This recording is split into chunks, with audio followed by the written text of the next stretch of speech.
So this is about the only thing you can plant in wintertime. Follow me for more recipes. Good morning, beautiful people. Good morning, lady. Good morning. How are you doing? Pretty good for very little sleep. I wonder why. There's very little sleep.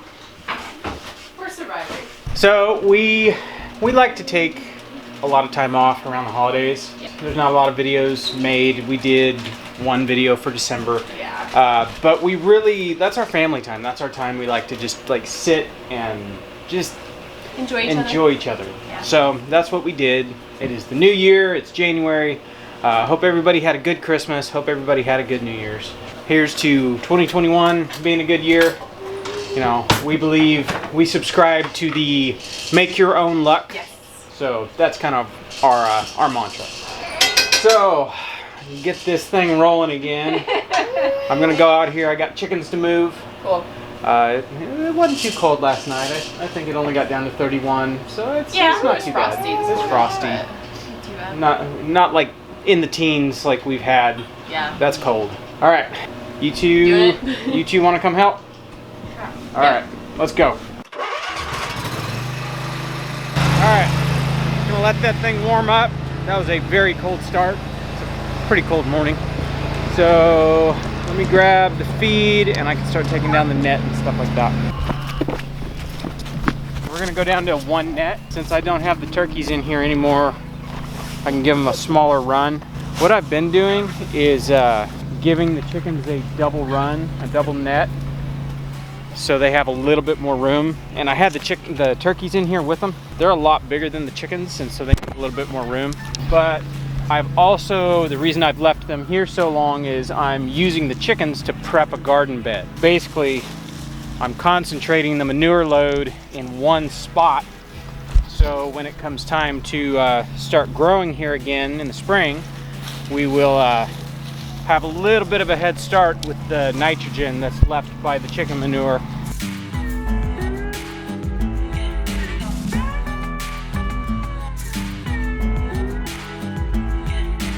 So, this was a very full of weeds garden bed. I just kind of left it. I put the chickens in here when it was completely overgrown with weeds. And they've done a really good job. I mean, it's down to bare dirt, and I think they've been here probably 6 weeks. I really like the manure load. I like everything they do to it. It's really like kind of a lazy way of prepping garden beds. Now, mind you, there will be a lot more work on my part. I'll probably double dig these beds again. That was what I'd done last spring.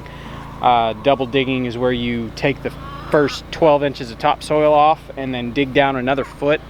You add compost, you break up the soil, really loosen it up, and then put your topsoil back on with more compost, and it really aerates the soil. And stuff that we've planted in double dug beds does really, really well. We're really just experimenting still, trying to figure out what works best for our heavy clay soil. So far, double digging works pretty good. Really what we're after is we need that plant matter in the soil. The clay, it just compacts down to, it's just about as hard as concrete. But after we've double dug and added compost, the soil's starting to get better. Doing things like putting a compost pile in your garden bed, then you have access to compost right in that bed.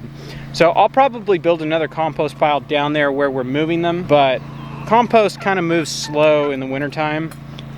This one I got up to about 160 Fahrenheit, so it was pretty hot. It's probably still warm in there. Let's dig down there and check it out. Yeah, it's pretty cold on top. Yeah, it needs to be turned. See, it's just getting slimy. It just needs to turn. Oh, and then we get down deep enough and it's dry. There's a little bit of steam. Feels good down there. Like I said, this pile is just about done. It needs to be turned and aerated. We'll probably turn it, or we might just spread it on the bed and use it as like a top dressing.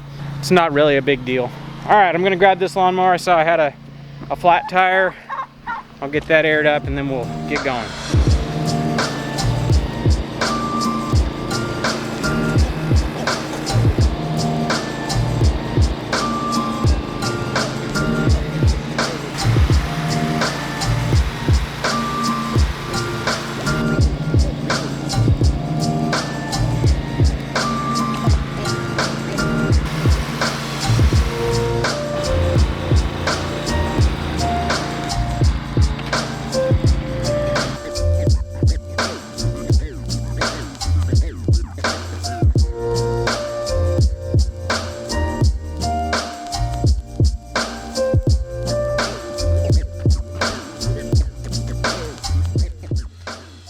All right.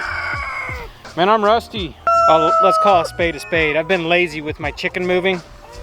Moving your chickens every day is actually a really great way to improve the soil. Well, I've used the excuse of, no, we're prepping garden beds for not having to move the chickens every day, and it shows. I used to be able to set the nets down first try. Yeah, I'm out of practice. All right, release the chickens.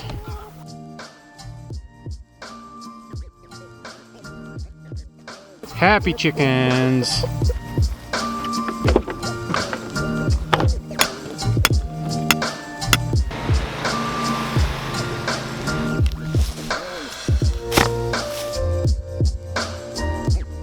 If anybody uses these little portable waterers, I highly suggest putting them on a small pallet. This was half a pallet, and it keeps the waters a lot cleaner. All right, so that just about does it for the chicken move.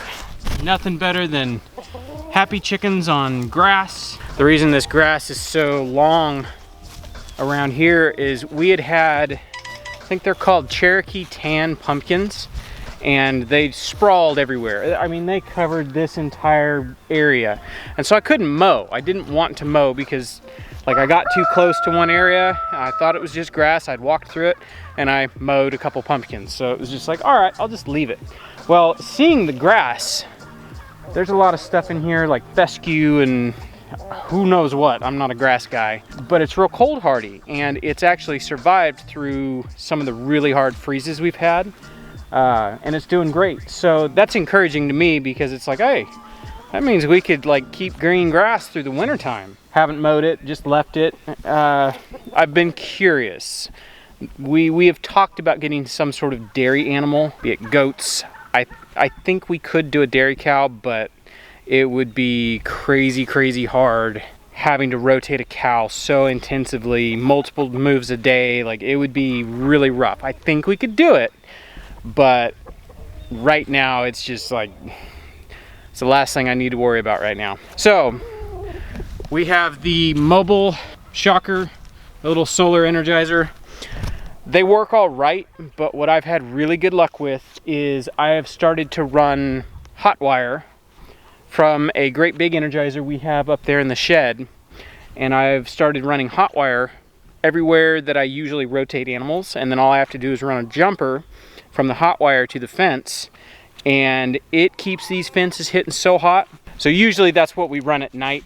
We have not had a single problem with foxes or coyotes or any really other predators. The hard-hitting fence is what we want. It keeps predators out. That's mainly what we want. For the most part, these nets aren't even on during the day. I turn them off in the morning, and the chickens are trained to them. They don't try to get out. If you get a chicken that wants to hop out, it's gonna get out whether the fence is on or not. But for the most part, everybody knows this is their space to work. So I'm gonna set up more hot wire to get down to this location because I haven't had good luck with that certain energizer. I need to send it in and get it repaired. Sometimes it works, sometimes it doesn't. It's just, that's the way it is. So I'm gonna run hot wire down here. I'm working on getting the whole property to where all I have to do is run a jumper from either perimeter or, you know, middle of a lane or something like that. Basically have plug-in power everywhere. All right, after breakfast, I've got to go dig up some posts. I've got some old, I guess they were telephone poles. I do have a telephone pole that blew down in a storm. I got to grab the lawnmower and then start collecting things to do the job. Really, I'm going to put one post in right now, I think. We'll see. I'm kind of figuring this out as I go. I know what the end result needs to be. It's just getting there that takes the time.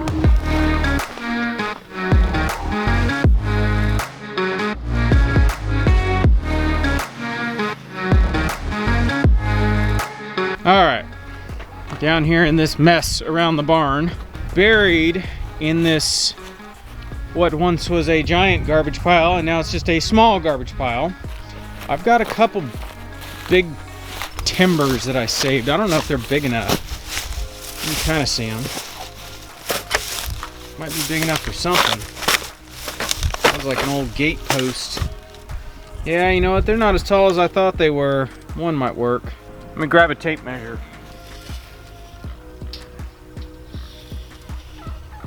At little bit too short. Go check out the telephone pole that blew down that I have not moved for nearly a year.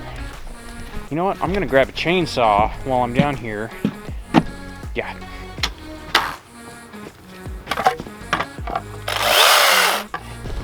Got a tape measure, got a chainsaw. Let's go.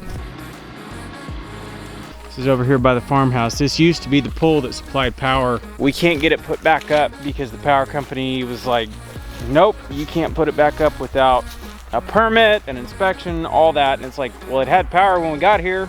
Like, we don't care, blah, blah, blah. So yeah, needless to say, we don't have power until we address whatever we're gonna do with this. So I've got this power pole, pretty good sized power pole.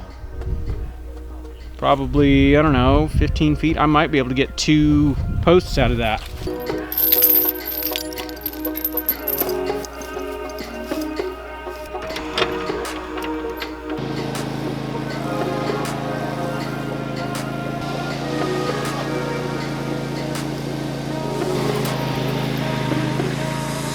All right, I think this is a good spot right here. I've got power coming from the shed all the way down, and then I've got it running that way. I need to bring it this way. So I'm gonna put this post here. It's 12 feet long, so you figure 2 feet in the ground. It's still gonna, I'm probably gonna have to add to the top of it, get it up high enough. And then I'm gonna run down and put one on the other side of the fire pit. Hopefully I can get the wire up high enough so like the lawnmower doesn't hit it, or if I bring something through here, I don't have to worry about it. And then all I have to do is just run a jumper down to wherever the net is. Eventually, this whole property is going to be covered to where it's super easy to have plug-in wire all over the whole property. I'm going to do the perimeter. Like, if I do it the way I want to, I think it's going to come out pretty good. All right, I'm going to get digging a post hole.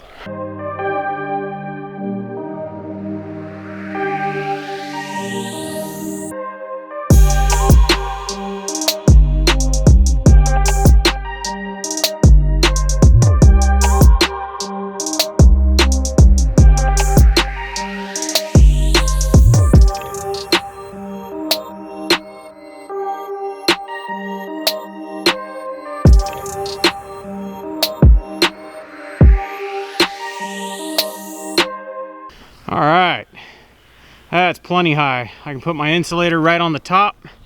That keeps it, that's like 10 feet. Yeah, it's about 10 feet. Put it about 2.5 feet in the ground. Yeah, plenty tall. Keep it up out of the way. What do you think, small fry? This thing's huge. Nice tall post, huh? Yeah. All right, I'm gonna go put in another one down there.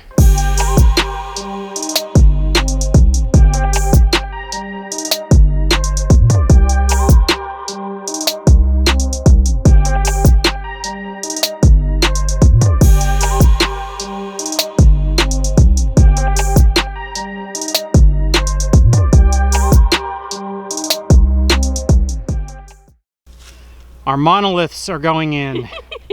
There's that one way down there.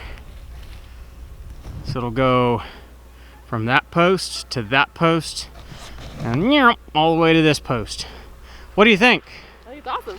I think it's going to do Looks exactly kinda cool. what you want it to. I would like to continue, but our power lines are right there and I have to stay, what is it, 30 feet away from them? Yeah, something like that. So this is about the only thing you can plant in wintertime. Follow me for more recipes. No. You're funny. Now the fun part. Now I get to run wire. I'm gonna get rid of that energizer that's feeding that net because the plug-in hits so much harder. No joke, we have had 0 problems with predators. Yeah. The one time we did have a problem, it was a mink. Yeah.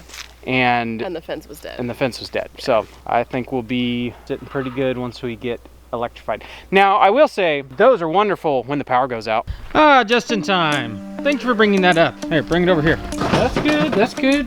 Run me over. This thing's heavy. Set that there. You gonna ride down to the barn? To the barn or to the post? You can ride to the post if you want. I gotta go grab my tool belt. So go to that post right there. Just don't wreck. Well,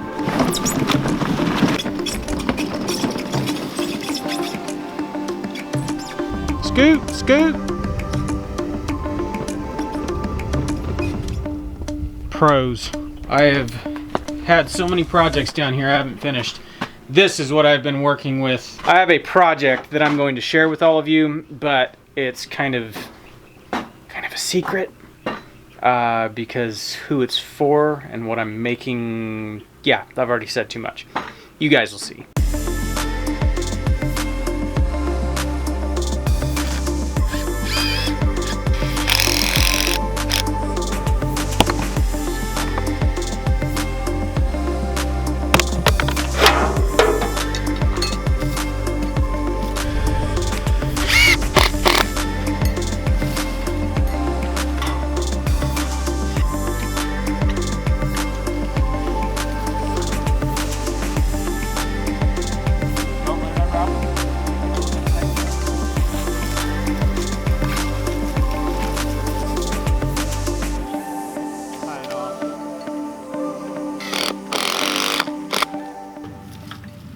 Now time for the mobile portion of running wire permanently like this. Because I don't want to hang a wire from this wire down to there. I could. This is the temporary part of it, is just some T-posts with insulators. I'll run a little wire from here to here, and then a piece of wire from here down to that net. The reason I'm doing it right here is because I'm going to move that net down in a couple days. So this one location will service 2 locations there. I'll probably leave this here for quite a while. That way, as we, work our way around the farm, we can, just tie back into wherever it's close. This will get us basically both sides within 50 feet, all the way to the property line that way, and then, obviously all the way to about 50 feet of that post.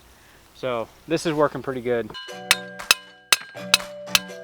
Nope, that was wrong too. Start on this side. There we go. Now I got it. See, every now and then a blind squirrel finds a nut.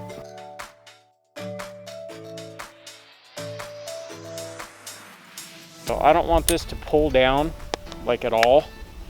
So what I do is I make a little hook.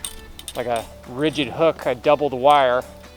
I just go over a couple times, just enough to get it snug so it'll have a good connection. And then I get it up before I put it on the T-post. And now it's not pulling down on that thing, so I don't have to worry about it breaking my connections. And then this right here is what I'll tie my wire on that goes to them.